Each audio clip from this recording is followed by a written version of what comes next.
السلام علیکم ورحمۃ اللہ وبرکاتہ۔ امید ہے کہ آپ حضرات خیریت سے ہوں گے۔ ہم بھی آپ کی دعاؤں سے عافیت سے ہیں ماشاء اللہ۔ تو چلیے ہم اپنی اصلی بات کو شروع کرتے ہیں، جو ہمارا مقصد ہے۔ ہم آپ کو بتانا چاہتے ہیں کہ اسلام کے بنیادی ارکان 5 ہیں۔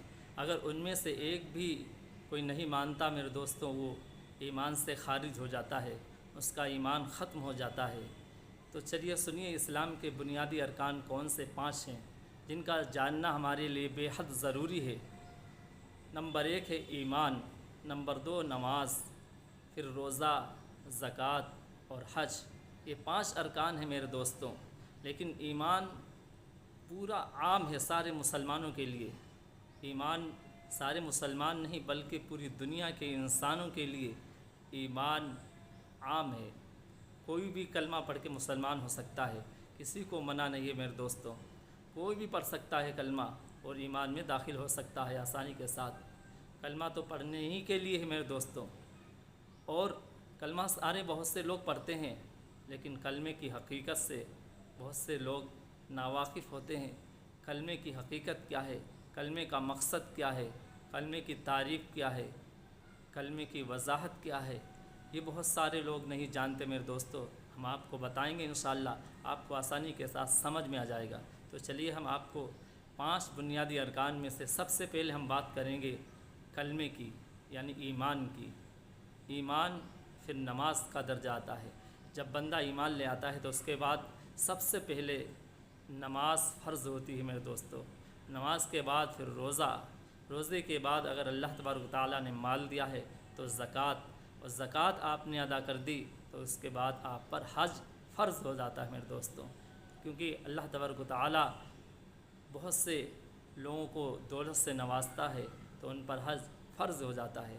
جن کے پاس نہیں ہے لیکن امیدیں باندھے ہوئے ہیں تو اللہ تبارک و تعالیٰ سے دعا یہی ہے کہ اللہ تبارک و تعالیٰ ہر ایک مسلمان کو، مومن کو اللہ تبارک و تعالیٰ اپنے مبارک گھر میں آنے کی اجازت مرحمت فرمائے۔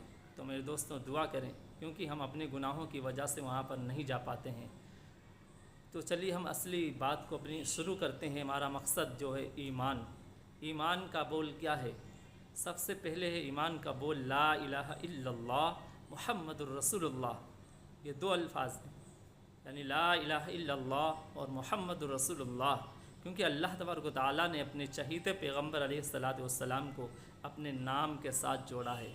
تو کتنے پیارے اور کتنے مبارک ہم لوگ ہیں کہ ہمارے نبی پاک صلی اللہ علیہ وسلم کا نام اس اللہ رب العزت کے نام کے ساتھ جڑا ہے۔ تو میرے دوستوں، جس کے نام کے صدقے لوگوں کی مغفرت ہوتی ہے، لوگوں کی دعائیں قبول ہوتی ہیں، تو چلیے ایمان کے بول لا الہ الا اللہ محمد الرسول اللہ، یعنی اللہ کے سوا کوئی معبود نہیں، اور حضرت محمد صلی اللہ علیہ وسلم اللہ کے رسول ہیں، نبی ہیں، کیونکہ اللہ نے ان کو بھیجا ہے، میسنجر ہیں۔ اللہ تبارک و تعالیٰ نے ان کو دنیا میں بھیجا تاکہ اپنے گمراہ بندوں تک اپنی بات کو پہنچا سکے۔ تو ہم نے کلمہ پڑھا لا کے معنی، لا کا مطلب ہوتا ہے کہ کسی سے کچھ نہیں ہوتا، کسی سے کچھ نہیں ہوتا، اگر ہوتا ہے تو وہ اللہ تبارک و تعالیٰ کی توفیق سے ہی ہوتا ہے۔ یعنی اللہ تبارک و تعالیٰ جب تک اس کو ہدایت نہیں دیں گے، اللہ تبارک و تعالیٰ جب تک اس کو توفیق نہیں دیں گے، جب تک وہ کام نہیں ہوگا۔ تو میرے دوستو، ہم آپ کو بتاتے ہیں، اور محمد رسول اللہ یعنی محمد رسول اللہ جو ہیں اللہ کے رسول اور پیغمبر ہیں، ہم ان کو دل سے اور یقین کے ساتھ مانتے ہیں، اپنا نبی مانتے ہیں، اپنا میسنجر مانتے ہیں۔ حق اور سچ بات لے کر ہم تک جو انہوں نے پہنچائی ہے میرے دوستو، اس کو ہم مانتے ہیں اور دل سے یقین کرتے ہیں۔ اسی کا نام ہے ایمان۔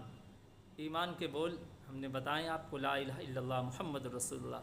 ایمان کا مطلب یہ ہے کہ ہمارے دلوں کا جو یقین ہے وہ ہمارا صحیح ہو جائے۔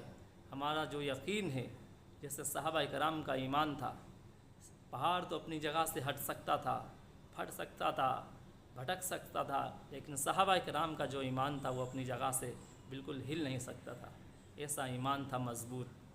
آج ہمارا بھی ایمان ایسے مضبوط ہونا چاہیے میرے دوستوں۔ اللہ تبارک و تعالیٰ قرآن کے اندر پکار کر کے رہیں کہ یا ایھا الذین آمنوا کما آمن الناس، اے ایمان والوں،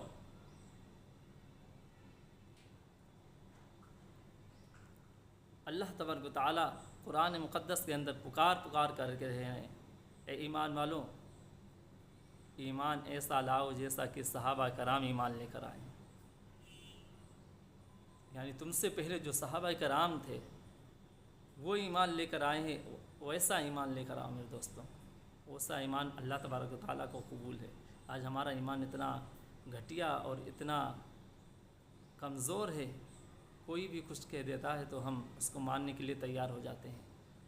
ہمارا یقین آج غیروں پر چلا گیا ہے، اس سے ہوتا ہے، اس سے ہوتا ہے، اس سے ہوتا ہے، نہیں کسی سے کچھ نہیں ہوتا۔ اگر کلمہ پڑھ لیا تو میرے دوستوں کسی سے کچھ نہیں ہوتا، صرف اللہ تبارک و تعالیٰ سے ہوتا ہے۔ اور جب ہم اللہ تبارک و تعالیٰ پر سچا اور پکا ایمان لائیں گے، کیونکہ اللہ تبارک و تعالیٰ کی طرف سے کیا ہے، پریشانیاں بھی آتی ہیں۔ اللہ تبارک و تعالیٰ اپنے بندوں کو آزماتا ہے مشقت اور پریشانی میں ڈال کر کہ اللہ یہ بندہ تکلیف اٹھا پائے گا کہ نہیں، صبر کر پائے گا کہ نہیں۔ اس لیے میرے دوستو اللہ تبارک و تعالیٰ آزماتے ہیں۔ یہ تو ہے ایمان کا پہلا درجہ، ایمان۔